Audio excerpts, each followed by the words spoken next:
복된 주일 이 시간에 여기까지 나오신 여러분들 위해 하나님의 크신 은혜가 함께하기를 진심으로 기원합니다. 아울러 여러 가지 사정으로 영상으로 예배에 참여한 모든 분들에게도 동일한 은혜가 있기를 기원합니다. 계속해서 민수기 말씀을 읽어나가고 있습니다. 지난주에 민수기 10장 말씀을 대하였는데 10장 이후 11장부터는 분위기가 사뭇 달라집니다. 하나님께서 이스라엘 백성들을 출애굽하시고 광야에서 여러 가지 일들을 보여주시고 하나님의 백성답게 어떠한 일들을 해야 되는지 다양하게 알려주시고 또 어떻게 길을 가야 되는지 어떻게 진을 쳐야 되는지 자세하게 알려주셨는데 이스라엘 백성들의 실제적인 광야에서 모습은 어떤가? 불평과 불만, 원망과 또 낙담하는 그 모습을 볼 수 있습니다. 제가 여러분들이 부탁드리기는 매 주일만 이렇게 설교를 듣는 것이 아니라 저희 교회에서 매일 한 장씩 말씀을 읽어나가고 있으니까 띄엄띄엄 말씀을 대하지 마시고 함께 그 말씀을 같이 교훈받으면 주일날 듣는 말씀이 또 이해가 잘 될 것이라 이렇게 생각됩니다. 우리 11장부터 쭉 16장까지 말씀을 살펴보면 이스라엘 백성들이 계속적으로 원망과 불평하는 모습을 볼 수 있습니다. 그 모습들이 다른 누구의 모습이 아니라 우리가 이 땅에서 살아가는 그런 모습은 아닌가 생각해보는 그런 기회가 되었습니다. 그런데 중요한 것은 그렇게 원망과 불평 또 하나님에 대한 불신앙의 모습을 보였음에도 불구하고 하나님께서는 그들을 그냥 심판하고 완전히 끝내지 않으셨다라는 내용이 중요합니다. 하나님의 인자와 자비는 끝까지 그들을 붙들어서 이끌어 가시는 하나님의 인자하심과 자비가 드러나는 것입니다. 대표적인 예가 무엇인가 라고 할 때 하나님께서 그들이 계속적으로 불순종하고 불신앙했을 때 완전히 이스라엘 민족을 멸하실 수도 있습니다. 하나님께서 그런 능력이 없으신 것 아닙니다. 그럼에도 불구하고 1세대, 불신앙한 1세대는 다 광야에서 죽게 되고 2세대는 내가 이스라엘 땅에 약속한 그 땅에 드릴 것이다. 그리고 그 땅에서 또 지켜야 될 제사, 제도는 무엇인지 또 죄를 지었을 때는 어떻게 해야 되는지 또 안식일에는 어떻게 해야 되는지 그 규례를 또다시 한번 알려주시는 것입니다. 그렇게 하나님께서는 이스라엘 백성들이 꼭 알아야 될 내용들을 다시 한번 일러주고 또 깨우쳐주고 그렇게 대하시는 것입니다. 그리고 거기서 끝나는 것이 아니라 마치 부모님이 아주 어린 아이들에게 그 일러준 말씀을 잊지 말라고 어떤 표시를 달아주고 또는 손에다가 글씨를 써주어서 절대 잊지 말라고 하는 그 모습처럼 하나님께서 이스라엘 백성들에게 어떻게 하는가?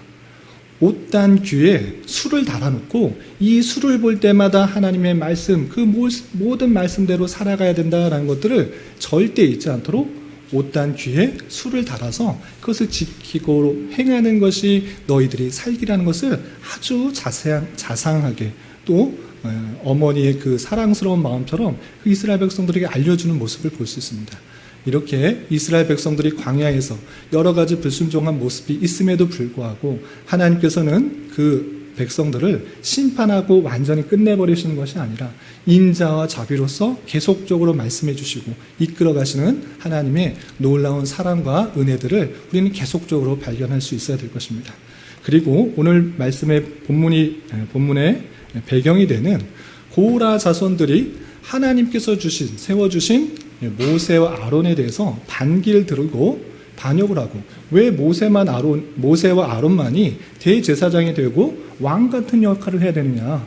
우리도 그렇게 할 수 있다. 우리도 힘이 있고 능력이 있고 많은 사람들이 따를 수 있는 그런 사람이 있다라는 생각으로 고라와 그 일당들이 당파를 지어서 반기를 들고 반역을 했는데 하나님께서 그들을 완전히 끝내버리시고 한 것이 아니라 다시 한번 왜 그렇게 세웠는지를 알려주는 말씀이 또 아론의 쌍난 지팡이를 통해서 또 일깨워 주신 것입니다. 오늘 말씀의 배경인 16장과 17장의 내용을 통해서 우리가 깨달아야 될 것이 무엇인지 좀 생각해 보도록 하겠습니다. 우선 민수기 나무를 보기 전에 전체적으로 민수기가 어떤 내용인지 다시 한번 점검하고 오늘 말씀을 살펴보도록 하겠습니다. 민수기의 내용들을 세부적으로 나눌 수 있지만 세부적으로 나누면 또 머리가 복잡해지니까 크게 세 부분 정도로 나누면 좋겠다고 알려드렸습니다. 1장부터 10장까지는 약속의 땅을 준비하는 9세대에게 하나님께서 여러 가지 말씀을 해주신 그 내용들이 있고요. 11장부터 25장까지는 그 약속의 땅을 상속받는데 실패한 불신앙의 모습으로 하나님 앞에 원망과 불평을 했기 때문에 그 9세대는 약속의 땅을 실패하여서 받지 못하는 여러 가지 완악한 모습들이 드러나는데 그 내용이 25장까지 전체적인 걸쳐 나온다 이렇게 생각하시면 되고요. 26장부터는 이제 9세대는 광야에서 다 죽게 되고 새로운 2세대, 신세대가 하나님의 가나안 땅 앞에서 들어가기 위해서 준비하고 그 숫자가 얼마나 되는지 파악하는 내용들이 26장부터 36장까지 크게 세 부분으로 나누면 민수기를 이해하는 데 도움이 될 것 같아서 알려드린 것입니다. 그리고 우리가 읽게 되는 17장은 지금 중간 부분에 있는 것입니다. 약속의 땅을 상속받는데 실패한 9세대의 모습들, 원망과 불평하는 그 모습들이 드러나는 그 말씀 가운데 있는 것입니다. 그리고 17장 앞에서는 어떤 내용들이 있는가? 아까 잠깐 말씀드린 것처럼 우리가 먹을 것이 없다. 애굽에서는 맛있는 거 고기도 먹고 여러 가지 다양하게 먹었는데 광야에 나왔더니 먹을 것이 많나? 이런 것밖에 없다.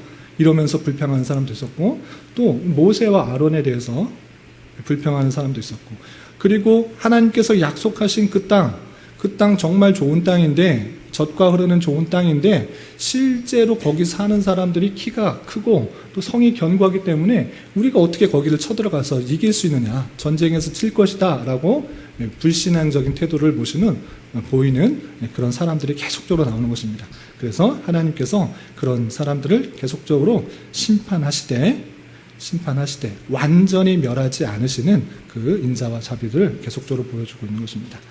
그럼에도 불구하고 출애굽 2세대들, 신세대들은 하나님께서 약속하신 그 땅에 들어가면 정말 하나님의 말씀대로 살아가야 된다.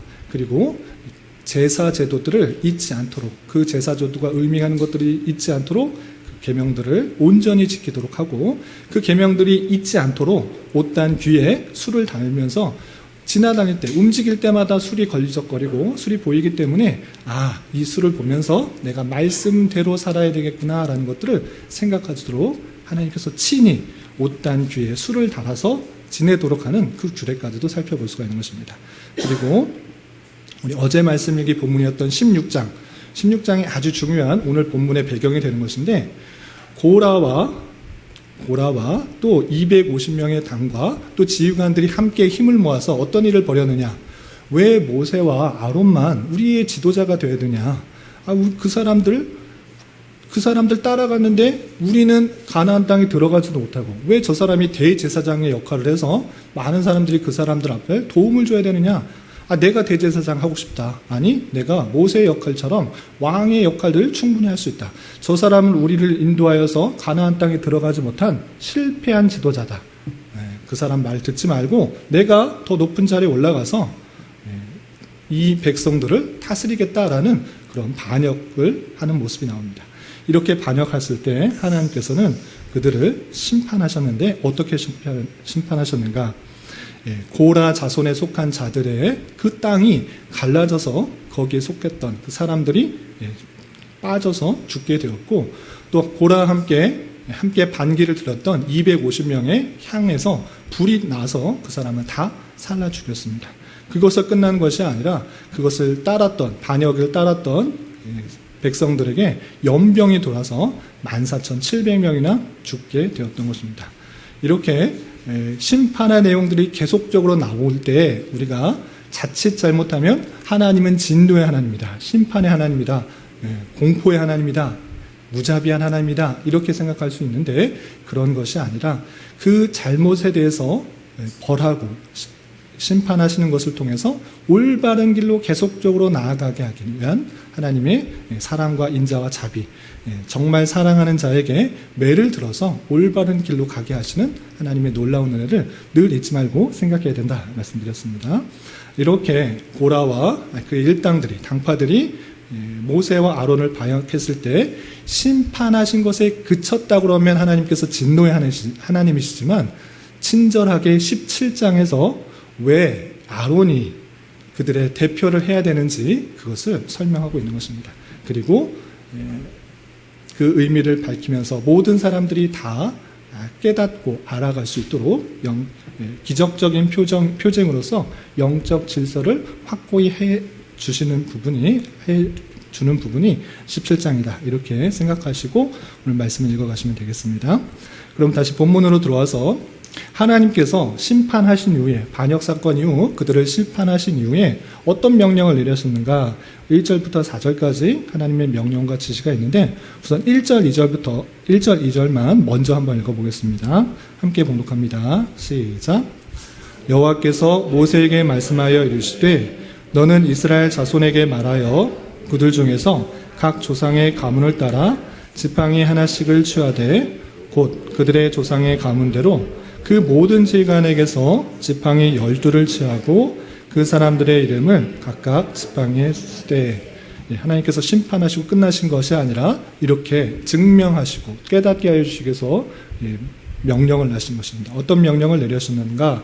이스라엘 자손에게 말해서 각 조상의 각 지파에 따라서 지팡이 하나씩을 취하고 그 조상의 가문대로 지파에 따라 12를 취하라. 12지파가 있었기 때문에 12개의 그런 지팡이를 취하라 라고 했습니다. 그리고 각 사람의 이름을, 각 지파의 이름을 그 지팡이에다가 쓰도록 한 것입니다. 그리고 3절, 4절 계속해서 읽어보겠습니다. 시작. 레위의 지팡이에는 아론의 이름을 쓰라. 이는 그들의 조상의 가문의 각 수령이 지팡이 하나씩 있어야 할 것임이니라. 그 지팡이를 회막 안에서 내가 너희와 만나는 곳인 증거궤 앞에 두라.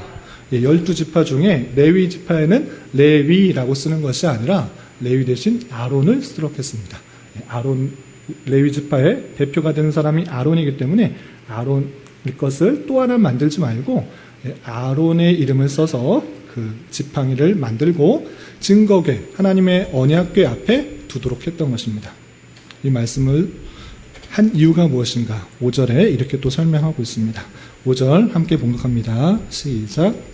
내가 택한 자의 지팡이에는 싹이 나리니 이것으로 이스라엘 자손이 너희에게 대하여 원망하는 말을 내 앞에서 그치게 하리라. 하나님께서 택하신 지팡이에는 싹이 날 것이다. 그러니까 그냥 심판하고 그냥 끝, 너희들 다시는 원망 불평하지 말고 반기 들지 말아라 하고 심판하신 것이 끝나는 것이 아니라 정말 하나님께서 택하신 자가 누구인지를 알려주기 위해서 12지팡이를 놓게 하고 또 그 지팡이에서 싹 난 것, 그것은 하나님께서 택하신 것이기 때문에 그것을 통해서 더 이상 원망 불평하지 말라, 반역하지 말고 반기하지 말라고 하나님께서 알려주시기 위해서 그렇게 하신 것입니다 라고 표현해 주고 있는 것입니다. 그 말씀을 듣고 백성들이 그대로 순종하는 내용이 6절, 7절 나오는데 6절, 7절도 함께 읽어보겠습니다. 시작. 모세가 이스라엘 자손에게 말하매 그들의 지휘관들이 각 지파대로 지팡이 하나씩을 그에게 주었으니 그 지팡이가 모두 12이라. 그 중에 아론의 지팡이가 있었더라. 모세가 그 지팡이들을 증거의 장막 안 여호와 앞에 두었더라. 하나님께서 명령하신, 지시하신 그 말씀을 그대로 각 지파의 수령들에게 지팡이를 하나씩을 주고 또 레위 지파에는 아론의 이름을 쓰고 다 이름을 쓰게 한 이후에 그 지팡이를 다 모아서 증거의 장막, 언약궤 앞에 두도록 한 것을 볼 수 있습니다. 이렇게 두었을 때 다음날 어떻게 되었는가?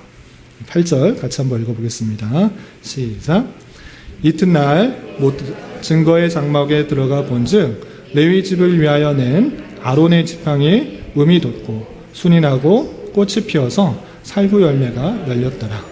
하나님께서 택하신 그 사람의 지팡이에게서는 싹이 날 것이다 라고 했는데 싹이 난 정도가 아니라 확실하게 드러나게 하기 위해서 음이 돋고 순이 나고 또 심지어 꽃이 피어서 살구 열매가 열렸다라는 것을 볼 수 있습니다. 그냥 순 정도, 하루 지나면 지팡이에서 조그만 싹이 날 수도 있지, 순이 날 수도 있지, 이 정도 하는 것이 아니라 하나님의 확실한 역사가 있고 하나님께서 확실히 택하셨다는 것을 증거하기 위해서 꽃이 피고 살구 열매까지 맺힌 그 모습을 살펴볼 수가 있는 것입니다. 이렇게 돼서 확실하게 아론이 하나님께서 택하신 백성이고 하나님께서 택하신 그런 권위가 있는 자라는 것들을 알려주고 많은 사람들에게 하나님께서 친절히 모든 사람들이 다 깨닫도록 알려주셨다라는 것을 알 수 있습니다. 그리고 그렇게 알려주시는 데서 끝나는 것이 아니라 이제는 더 이상 아론에 대해서 반기를 들지 말고 또 모세에 대해서 반역하지 않도록 그것이 하나님의 권세를 그대로 순종하게 하기 위해서 그 아론의 지팡이를 그 법궤 안에 두도록 하는 그 모습을 볼 수 있습니다. 10절 같이 한번 읽어보겠습니다. 시작.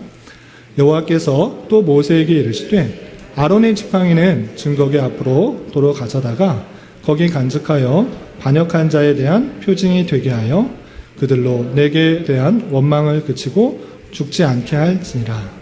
그것을 확인하게 하고 끝난 것이 아니라 이제 이것을 볼 때마다 이것을 생각할 때마다 더 이상 아론에 대해서 반기를 들으면 안 되겠다. 하나님께서 확실히 주신 권세다라는 것들을 생각하도록 반역에 대한 표징으로 삼아서 그것을 반역하게 되면 그런 원망이 되고 하나님에 대한 불신앙이 되고 그렇게 되면 죽을 수도 있으니 그러지 않도록 표징으로 삼아라.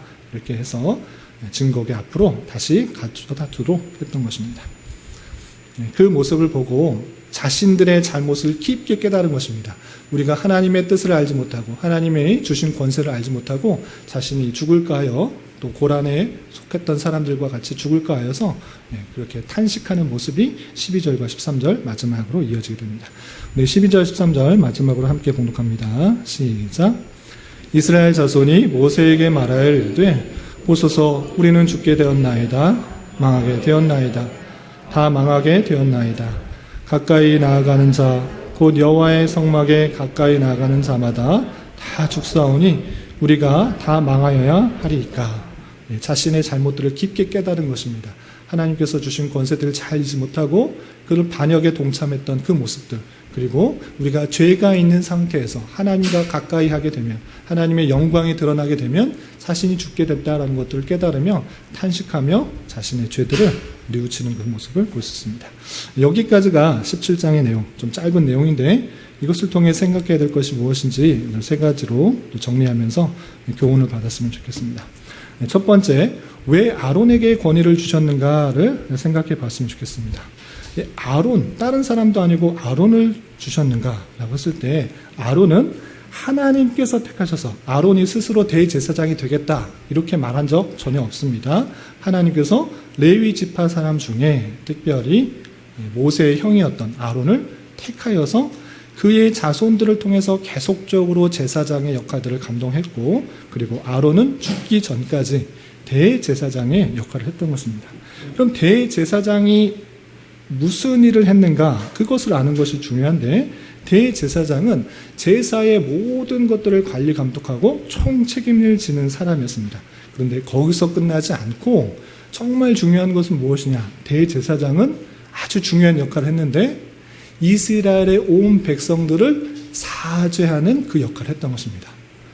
1년 중에 대속죄일, 종교력으로 7월 10일이 되면 대속죄일이 되어서 이스라엘 백성들의 죄를 담당해서 지성소, 성소 안에, 성소 안쪽으로 더 들어가면 지성소가 있는데 법궤가 있는 그 지성소에 들어갈 수 있는 사람 누구인가? 대제사장인 아론만이 들어갈 수 있었습니다. 그 들어가는 행위를 통해서 이스라엘 백성들, 하나님의 택하신 백성들의 죄가 사해지도록 그렇게 할 수 있는 사람을 아론에게 시켰던 것입니다. 그렇기 때문에 그냥 단순히 아론은 대제사장으로서 높은 역할을 했다 이 정도를 말하는 것이 아니라 하나님의 택하신 백성들의 죄를 사해주는 예표적인 역할을 했던 것입니다. 그러면 이것을 누구를 가리키는 것입니까? 신약시대에 예수 그리스도를 예표하기 위한 그런 역할을 했던 것이 대제사장이고 그 역할을 제일 먼저 아론이 감당했던 것입니다. 그렇기 때문에 이 대제사장, 내가 대제사장 되고 싶다. 왜 아론만 돼야 되냐? 나도 할 수 있지 않느냐? 나도 좀 멋있고 신체 건장하고 너 돈도 많고 너 할 수 있는 것도 많다. 나도 대제사장 될 수 있다. 이렇게 할 수 없는 것입니다. 그것은 아무나 할 수 있는 것이 아니라 오직 하나님의 뜻 가운데 선택된 자만이 감당할 수 있다는 것들을 확실하게 보여주기 위해서 아론을 택했던 것입니다. 그래서 많은 사람들이, 또 고라 자손이 특별히 레위의 고핫 자손의 아들이었습니다. 나도 레위 사람인데 나도 제사 잘 드릴 수 있는데 왜 아론만 해야 되냐, 이렇게 할 수 있는 것이 아니라 오직 하나님의 택하신 그 사람만이 할 수가 있다는 것들을 보여준 것입니다. 사람의 힘, 사람의 능력, 사람의 어떤 것으로 그 제사장을 감당할 수 있는 것이 아니라 하나님의 선택된 자, 그만이 대제사장의 역할을 감당할 수 있는 것이고, 그것은 하나님의 독생자이자 제2위신 성자 하나님께서 그 일들이 사람으로 오셔서 대제사장의 역할들을 감당했다라는 사실들을 잘 기억해야 될 것입니다. 그러므로 말미암아 우리가 예수 그리스도에 대해서 반드시 기억해야 될 그 사실은 무엇인가 라고 할 때, 하나님께서 택하신 백성의 그 죄를 다 사해 주시기 위해서 예수님께서 이 땅에 오셨고 십자가에 달려 돌아가심으로 말미암아 우리의 죄가 사해졌다, 이 사실을 잘 알아야 되는 것입니다. 이것이 아주 중요한 사실인 것입니다. 그냥 교회에 나와서 종교적인 형식, 그냥 잘 모르는 신에게, 아니면 또는 힘 있는 신에게 그냥 바라고 기도하고 간구하고, 또는 내 열심과 내 정성을 다해서 신에게 바라서 내 소원을 이루어 주는 것이 기독교가 아니라는 것입니다. 우리가 믿는 기독교의 핵심은 무엇이냐라고 할 때, 하나님께서 그 택하신 백성을 우리의 힘으로, 우리의 능력으로, 우리 어떤 것으로 구원받을 수 없으니 하나님의 택하신 그 사람을 통해서, 그 사람의 죄 사는 행동을 통해서 우리 죄가 씻음을 받게 되고 주님께 갈 수 있다라는 것들을 확실히 믿는 그런 종교라는 것입니다. 여러분들에게 있어서 예수 그리스도는 어떤 분으로 믿고 계십니까? 우리 어린 친구들도 있고 또 연세 많으신 분도 있고 신앙생활 오래 하신 분도 있지만, 그 예수님에 대한 확실한 믿음과 확실한 증거를 가지고 있어야 되는 것입니다. 그냥 단순히 예수님께서 훌륭한 삶을 살았어, 아니면 십자가에 달려 돌아가셨어, 이 정도가 아니라 정말 우리의 구원이 예수 그리스도의 죄사함의 보혈의 능력으로 죄사함을 받게 되었고, 오직 예수 그리스도를 통해서만 주님께 갈 수 있다는 것들을 확실히 믿는 것, 그것이 기독교의 핵심이고 그것을 우리에게 계속적으로 보여주셨다는 사실들인 것입니다. 이것이 확실히 믿어질 수 있는 저와 여러분 되시기를 주님의 이름으로 부탁을 드립니다. 이것을 붙들지 않으면 기독교가 아닌 것입니다. 그냥 자신이 만들어내는 신에게 종교적인 형식과 습관을 통해서 내 뜻을 이루어드리는 그런 종교가 될 수 있음을 잘 알고 우리는 그런 것이 아니라, 대제사장으로서 이 땅에 오셔서 우리 대신 십자가에 달려 돌아가심으로 말미암아 구원함을 받게 된 그 사실에 감격하고 또 감사하며 예수 그리스도를 구세주로 믿을 수 있는 저와 여러분이 되시기를 주님의 이름으로 부탁을 드립니다. 그리고 두 번째로 생각할 것은 아론의 지팡이에서만 싹이 난 이유가 무엇인가 라는 것입니다. 이것은 말씀드렸다시피 하나님께서 아론을 택하셨다는 것들을 증거하신 것입니다. 그냥 마른 지팡이에서 싹이 냈다라는 것은 하나님의 능력이 없으면, 하나님의 역사가 없으면 도저히 일어나지 않는 것입니다. 그런데 하나님께서 아론의 지팡이에서 싹이 나게 한 것으로 말미암아 이 사람이 정말 내가 택했다라는 것들을 보여주고 많은 사람들이 깨닫도록 하신 하나님의 능력인 것입니다. 그리고 또 한 가지 생각해야 될 것은, 싹이 났다 또는 싹에서 난 것이 그치는 것이 아니라 살구꽃이 피고 열매가 맺다, 이것까지 생각을 할 수 있어야 됩니다. 그냥 그 지팡이가 12개 지팡이 중에 그냥 불이 나면, 아론의 지팡이에서 불이 확 나면 많은 사람들이 더 잘 보일 수 있지 않은가, 하나님의 영광과 권능이 드러나서 불이 활활 타오면 더 잘할 수 있지 않는가, 이렇게 할 수 있는데 하나님께서는 그런 방법을 쓰지 않으시고 싹이 나게 하셨다. 싹에서 나게 그친 것이 아니라 꽃도 뭐 백합꽃도 있고 장미꽃도 있고 여러 꽃도 있는데 살구꽃이 피게 하셨다, 또 살구 열매가 맺혔다 라는 사실들을 우리는 간과하기 쉬운데 그것까지 함께 생각해야 된다는 것입니다. 우리 말로서는, 한글로서는 살구꽃이 피었다 했을 때 별 의미가 다가오지 않습니다. 그런데 살구꽃을 히브리어로 할 때 그 뜻이 히브리 사람들에게는 확실히 다가오는 것입니다. 우리 성막 안에, 성소 안에 촛대가 있죠. 촛대를 받침하고 있는 그 받침의 꽃이 무슨 꽃이죠? 살구꽃입니다. 살구꽃 받침으로 되어 있습니다. 이 살구꽃이라는 그 말의 의미가 깨어있다라는 말과 같은 것입니다. 그래서 이것이 두 가지를 뜻하는데, 하나님께서 깨어서 그를 지켜 보호하신다라는 그런 의미도 생각할 수 있고, 또 죽었던, 말랐던 것에서 새롭게 깨어난다라는 것들을 생각할 수 있도록 하는 것입니다. 히브리 사람들은 그 말을 하면서 살구꽃이 피었다, 깨어있다 라는 것들이 자연적으로 연상되도록 한 것인데 우리는 잘 알지 못합니다. 그런데 살구꽃이 핌으로 말미암아 하나님께서 깨어서 그 백성을 지키시고 또 아론을 지키실 뿐만 아니라 또 하나님께서 죽은 것을 다시 살아나게 하신다는 그 사실들을 보여주고 있다는 사실을 잘 알아야 될 것입니다. 그래서 우리는 먼저 생각해야 될 것은 무엇인가? 제사장 아론을 통해서 마른 지팡이가 새로운 생명을 얻을 수 있게 됐다라는 것을 통해서 우리는 그것까지 함께 생각해야 되느냐? 무엇이냐? 영적으로 죽었던 우리가 예수 그리스도 대제사장의 그 사역으로 말미암아 새로운 생명을 얻게 된다는 그 사실도 함께 생각할 수 있어야 된다는 것입니다.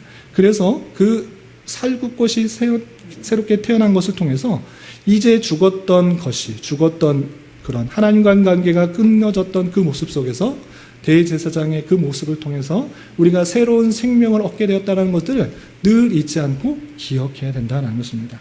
우리가 예수 그리스도를 믿으면 어떤 자가 되는가? 이제 새로운 생명을 얻었다. 주님께서 돌아가셨고 또 부활하셨기 때문에 우리 또한 새 생명을 얻고 부활하게 될 것이다 라는 것을 믿으며 살아가는 것입니다. 이 땅의 삶이 끝이 아니라 새 생명을 얻은 자는 이제 주님과의 천국에서 영원한 삶이 있다는 사실들을 기억하며 살아가도록 지팡이에서 싹이 나고 특별히 살구꽃이 피도록 했다라는 것입니다.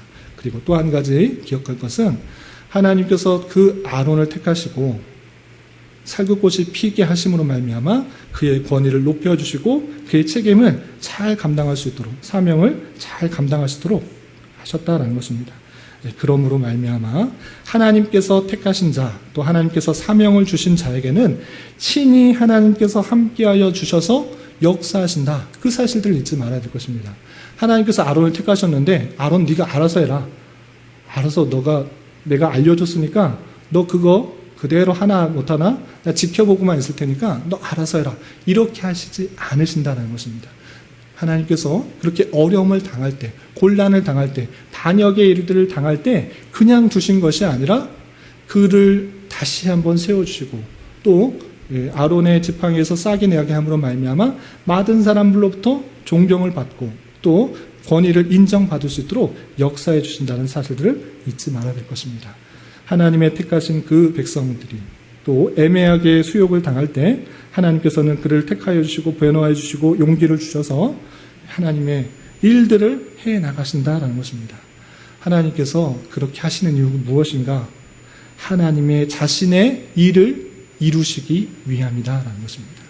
하나님께서 원하시는 일을 이루시기 위해서 그와 함께하여 주시고 보호하시고 또 역사해 주셔서 그 뜻을 이루어 가신다라는 사실을 기억하면서 하나님의 사명을 감당할 때 때때로 받게 되는 여러 가지 어려움과 환난, 또 여러 가지 힘든 일이 있을지라도 낭망하고 좌절하지 말고 하나님께서 때에 맞춰서 또 공급해 주시는 힘이 있고 또 사명을 감당할 수 있도록 사람을 붙여주시고 일하신다. 그 사실들을 잊지 말아야 될 것입니다. 이런 말씀에 따라 힘있게 살아갈 수 있는 저와 여러분 되시기를 주님의 이름으로 부탁을 드립니다.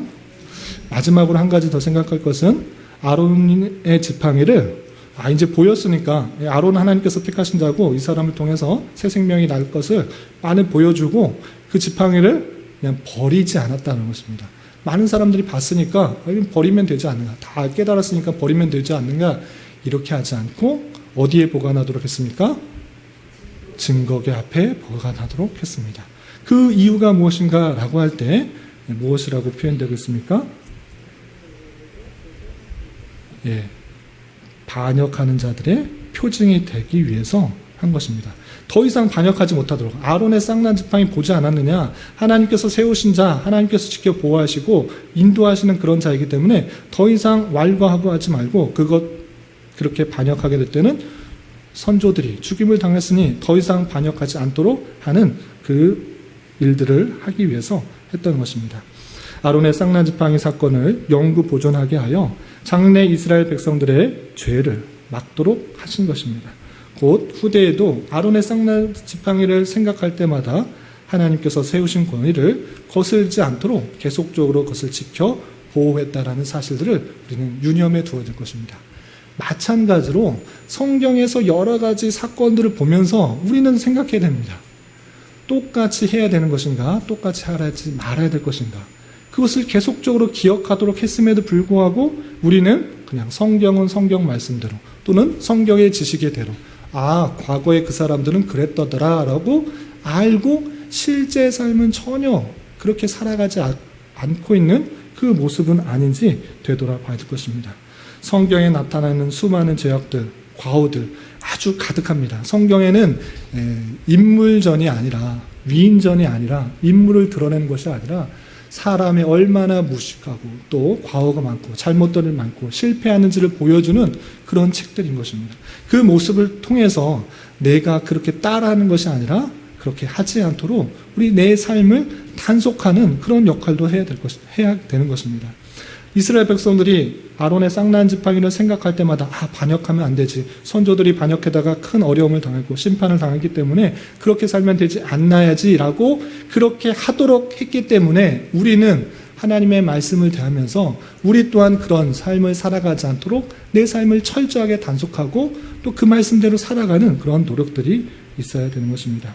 그리고 특별히 아론의 지팡이가 뜻하는 것은 무엇인가라고 할 때 교회 안에 있어서 하나님이 권세를 주시고 권위를 주셨다는 것들을 존중하도록 아론의 지팡이에 상징적인 의미가 있는 것입니다. 그렇기 때문에 교회 안에서 다양한 직분자 또 다양한 봉사자들이 있을 때 저 사람이 내 생각과 다르다고 목사가, 장로가, 집사가, 권사가 저렇게 하면 되나라고 함부로 할 것이 아니라 하나님께서 세워주신 권위와 또 질서가 있다는 것들을 알고 그 질서를 먼저 존중하는 자세가 더 선행되어야 될 것입니다. 그리고 성경의 다양한 인간들의 부패와 타락을 보면서 육신의 정욕, 암몬의 정욕, 내가 하면 아론보다 더 하겠다. 내가 해도 모세보다 더 잘할 수 있다. 이렇게 자신이 드러나고 또 세상적인 것을 더 취하려고 하는 그런 목적에 따라서 행하는 것이 아니라 그런 죄 가운데 빠지지 않도록 내 삶을 더욱더 단속하며 살아가기에 힘써야 될 것입니다. 이런 말씀의 교훈에 따라 한평생 살아갈 수 있는 저와 여러분 되시기를 주님의 이름으로 부탁을 드립니다. 기도하겠습니다. 하나님 아버지 감사합니다. 오늘 말씀을 통하여 모세와 아론의 지도권에 대한 도전을 하였던 이스라엘 백성들에게 아론의 쌍난 지팡이를 통하여 그의 권세가 오직 하나님께로부터 왔으며 예수 그리스도를 예표하는 중요한 일이라는 것들을 깨달았습니다. 이런 말씀을 대하는 자로서 예수 그리스도를 통한 속죄와 또 새 생명에 대한 깊은 감사가 있게 하여 주시고 하나님께서 세워주신 권세와 영적 질서에 대하여 올바로 존중할 수 있는 자 되게 하여 주시고 또한 세상적인 정욕으로 인하여 죄악 가운데 빠지지 않도록 늘 내 삶을 단속하며 살아갈 수 있는 자 되게 하여 주시옵소서. 예수님의 이름으로 기도 올려옵나이다. 아멘.